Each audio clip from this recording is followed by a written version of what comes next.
I'd like to talk a little bit about addiction because it's something that actually I've been through.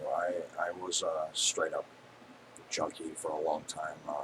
It's actually part of the reason why I left the psychic business because I was just using drugs to deal with my stuff and everybody else's stuff that I was channeling didn't help me. Okay. Um, so I have a personal reason why I like to help people that have been caught up in drug addiction, but I am definitely not soft. I'm not soft on them.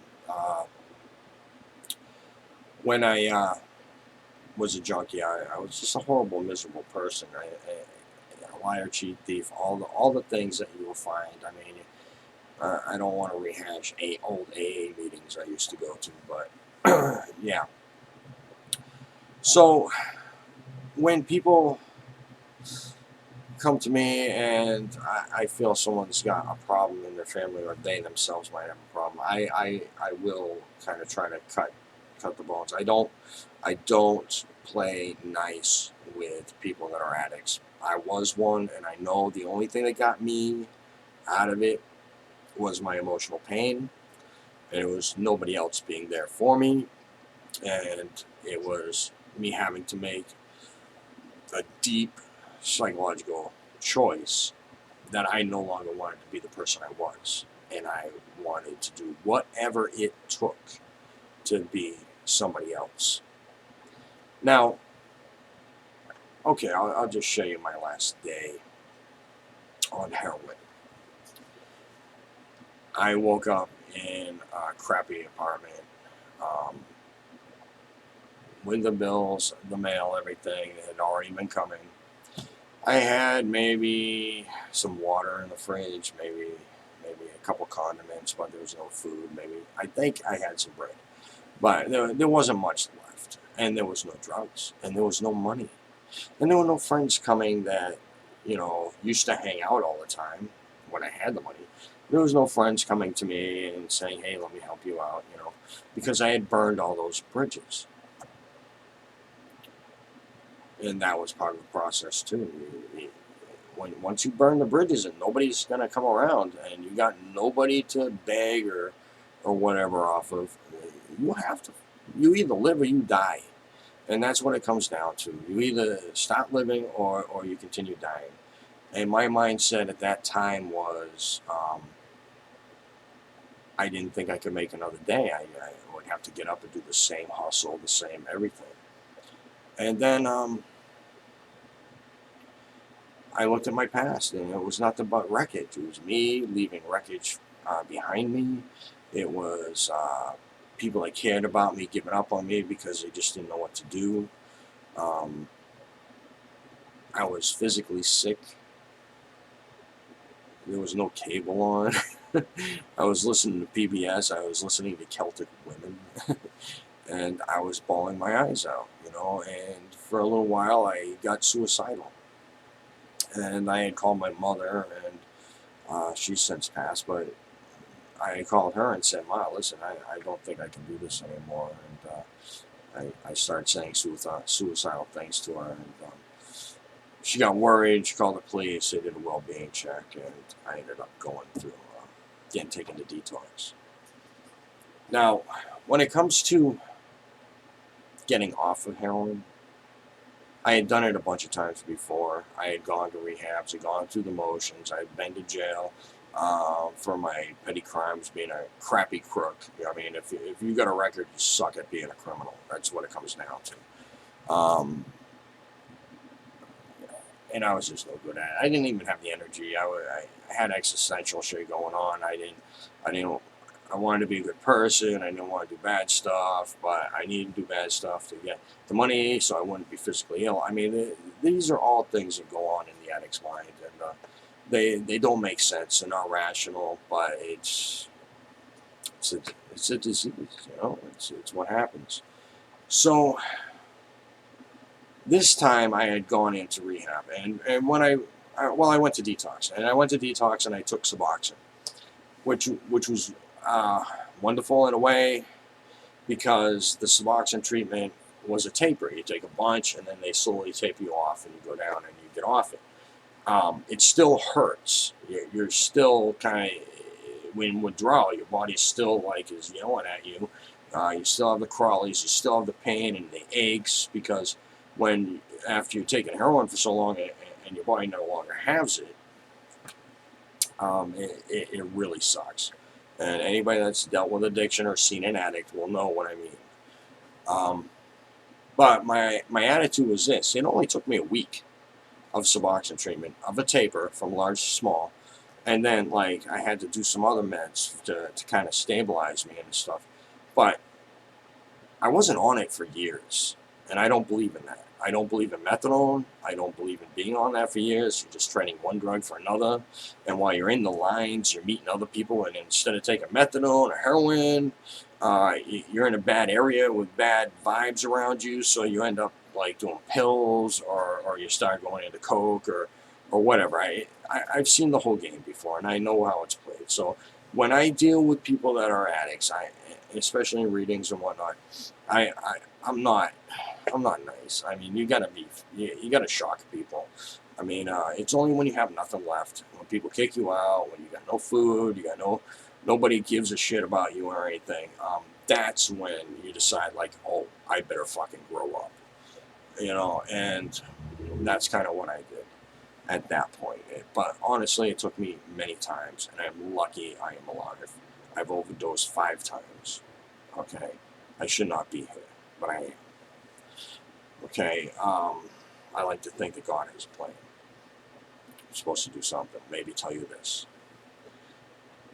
So, once I get into rehab after detox, my journey was 11 months. I was like, I can take a year out of my life. My life is so screwed up. I can take a year out of it, and I can try to get my shit together. And that's pretty much my process. Whatever it takes. That was my mantra in the back of my head. Whatever it takes. Life sucks. I need something better. It's not supposed to be like this. Other people can do it. Why can't I? You know.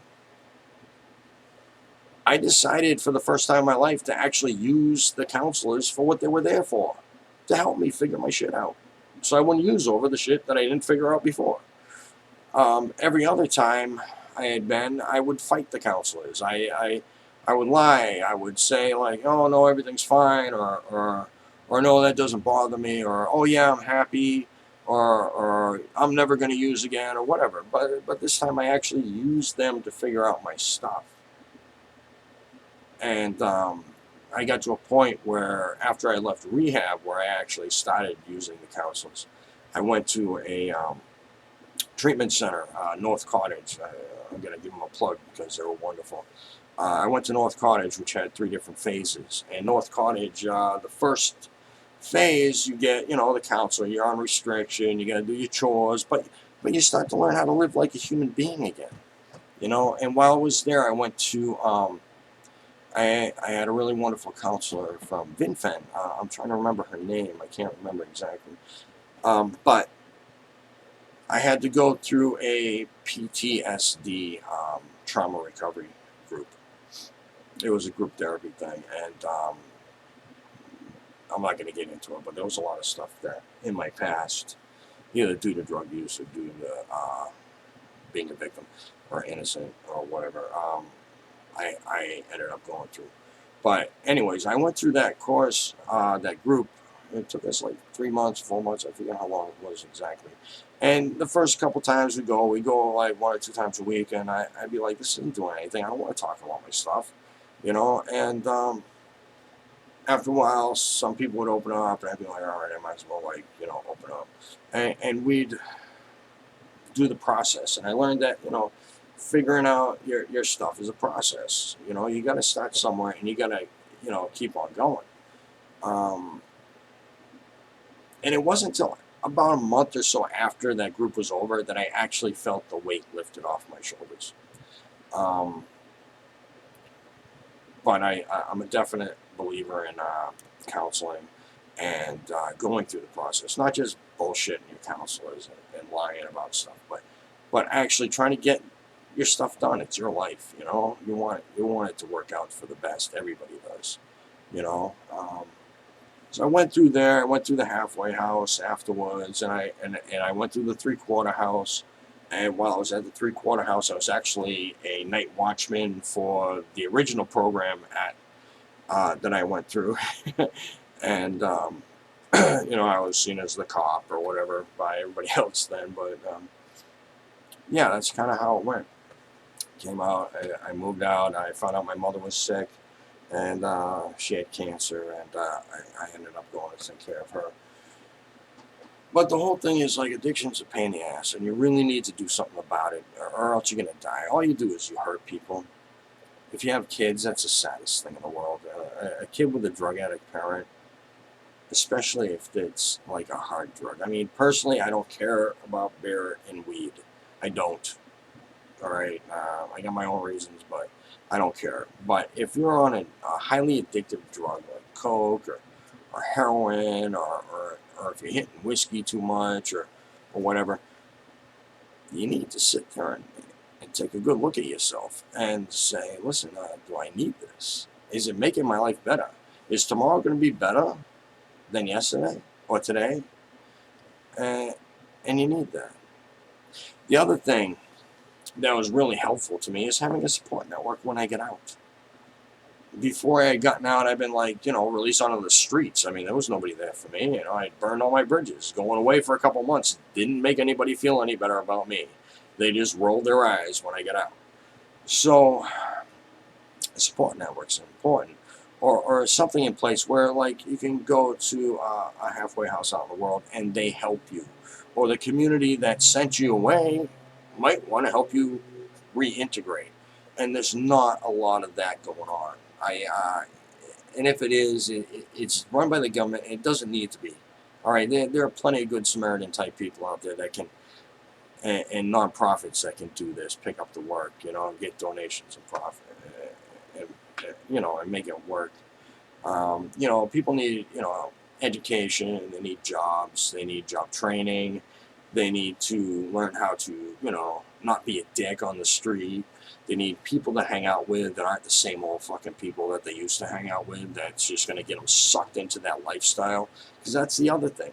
You get addicted to the lifestyle. You're always in a hustle. You're always in a grind, And all you know is boosters and hookers and drug dealers and victims. I mean, and it's a whole underworld. It really is. And the biggest part is that I had a support system. Even though my mother was dying of cancer, she was extremely supportive.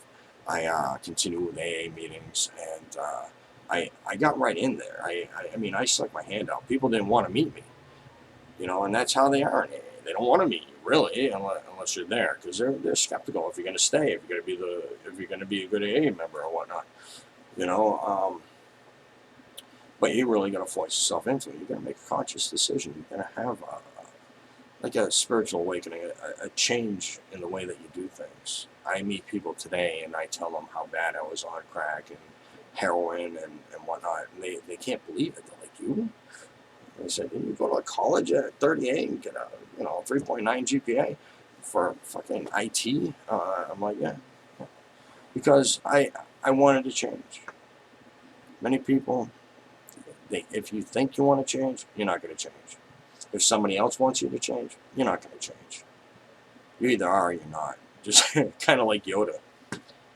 There is no try. There is no try. Just fucking do it. Do it for yourself. Do it for your family. Do it for your kids. Just fucking do it. Because life sucks being an addict. It really does. And you're just going to fucking die miserable. Alright?